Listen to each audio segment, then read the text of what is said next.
Hello, everybody. Welcome to Queer Games Heck Yeah for today. Or I should say, Queer Games Heck Yeah for today. I'm Luke Miller.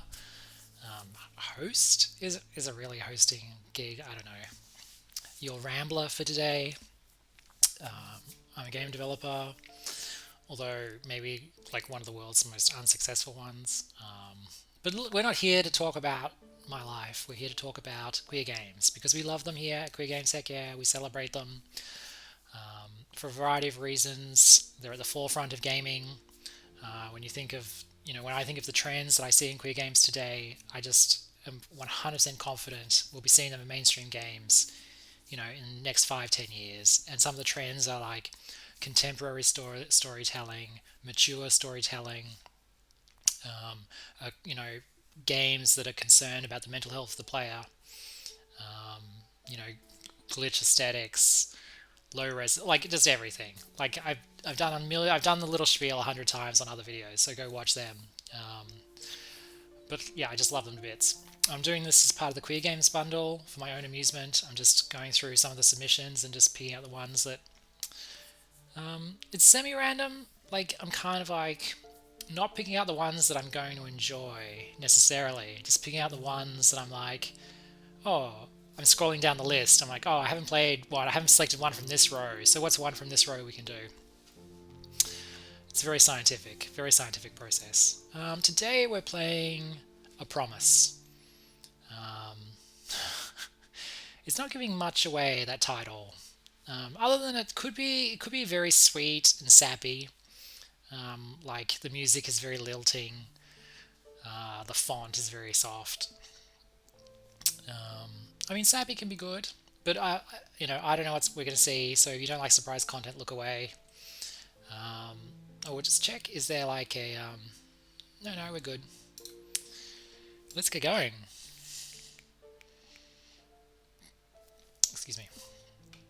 Just get some water. I say let's get going, and then I'm just like stop for a few minutes. Hey, man on the ground, are you okay? I don't think he's okay, Hart. He's bleeding an awful lot. A clear voice filtered through the darkness, pulling me towards the light. With significant effort, I opened my eyes. Oh, cute. What amazing colours. And I see a bit of freckle action. I'm pro freckles, He's waking up. Oh, a bit of cleavage too. A bit of man cleavage. This game has got a lot to like. Hey, are you alright? I love this text box. Once again, I love the color palette. I love the soft filter over everything. Like, I've never mastered the glow. I've never mastered glowing. So I actually don't know how they've done this. I was going to say what I would do is, but then even as I thought about it, I'm like, no, everything I do would be terrible. I'd kind of copy the whole thing and then blur it, but then if I wanted to change the layer underneath, then I'd have to re-blur the up. Just terrible. Can you see me? Says the person. As my eyes tried to adjust to the hazy scene in front of me, I briefly wondered if the figure before me was an angel. Oh. Slowly, my vision cleared, and I was certain. The man in front of me was so mesmerizing, so ethereally beautiful. There was no doubt in my mind that he was indeed an angel. Oh, oh no. Did they unblur? I mean, if you woke up and there was someone with those eyes hovering over you, you'd be like, "That's pretty interesting. I want to get to know that person." Me, so beautiful. What are you? My voice was weaker than I thought it would be, but the pinprick of worry that nearly lodged itself in my chest was quickly washed away by the beautiful smile of the angel in front of me. I'm a unicorn, and my name is Iron. Iron? We'll say Iron. For a while there, I really thought you might be lost. My thoughts were still incoherent, and I couldn't quite make sense of what was going on. Iron, I said. Iron, will you marry me? What? He said, alarmed. You just woke up. You're still confused.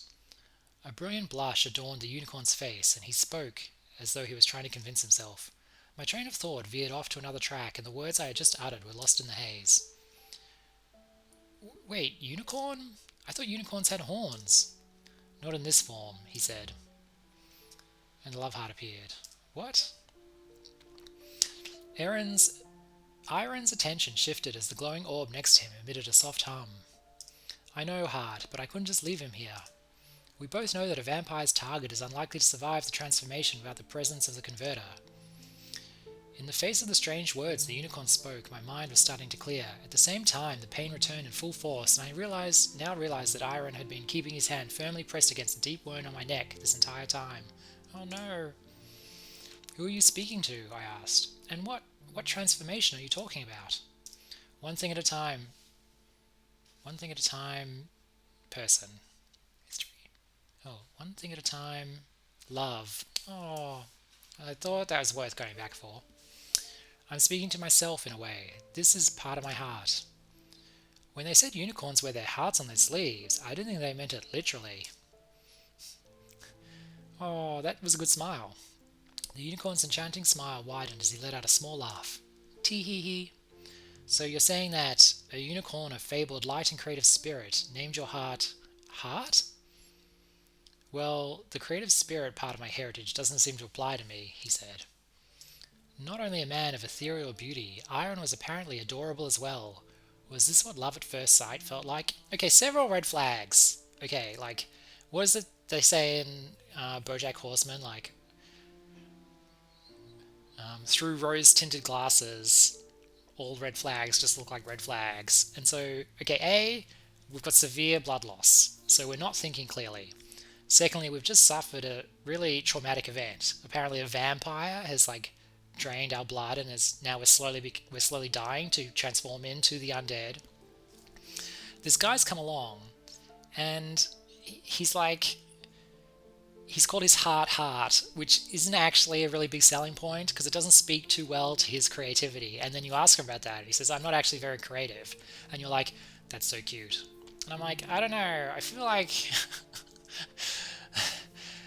when someone tells you who they are, listen to them. Was this what love at first sight felt like? Just as I had that thought, a wave of dizziness hit, and I coughed weakly, tasting blood at the back of my throat. Wait, no. Hey, look at me. Look at me, Kimmy. It's okay, you're okay. Yeah, I said. I'm not dying from some transformation then? Iron says, we have to tell him, Heart. No, I realize the risk. You don't have to. With the melancholy shadow casting a somber glow on his face. Another great face. The art of this character is top-notch. The unicorn addressed his floating heart piece before trailing off and turning his gaze back to me. Tell me, man on the ground, were you bit? Bit? I couldn't recall. In fact, no matter how hard I strained to remember, I couldn't seem to recall much at all before waking up with the iridescent unicorn before me. Well, you were. By a vampire. By what now? Of course I knew what vampires were. Ever since the previous vampiric council was overthrown centuries ago, there had been a long-standing treaty in place between vampires and humans. However, being bitten and left for dead in the enchanted forest was never part of it. Aaron said, When a vampire leaves after initiating the conversion, the mark rarely survives. A chill started to spread throughout my body. Iron's heartpiece emitted a worried hum, as if in response to the unicorn's words. And if you do survive and transform, you'll kill me. The chill was taking over me. There's no way.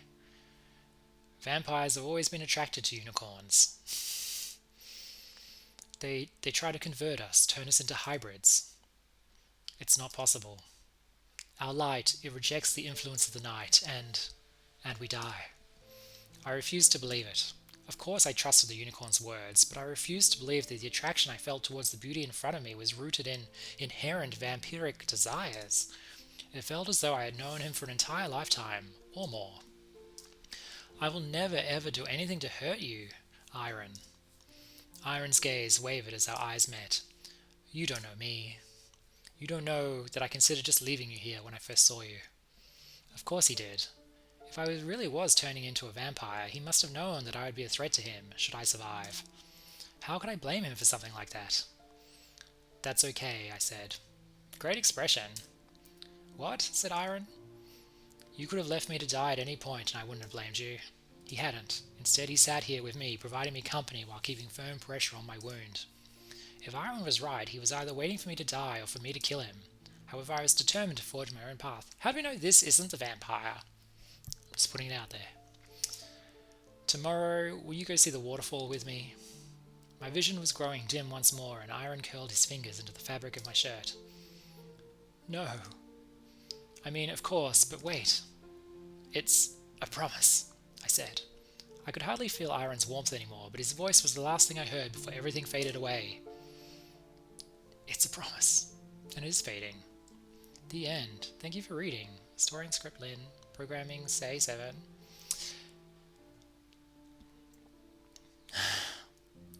Oh, it's the two people studio, and the studio is the combination of their names. That's adorable. Oh, I love that so much. Right, well, that's done. That was a very short game. That was done in 10 minutes. I love how open-ended that was. Like, I personally think Iron is doomed. I think in about 30 seconds I'm going to wake up with a bit of bloodlust and go straight for that neck, while the little heart piece just hovers nearby going, and then I'm like, grab the heart and, that's my predicted ending for that story.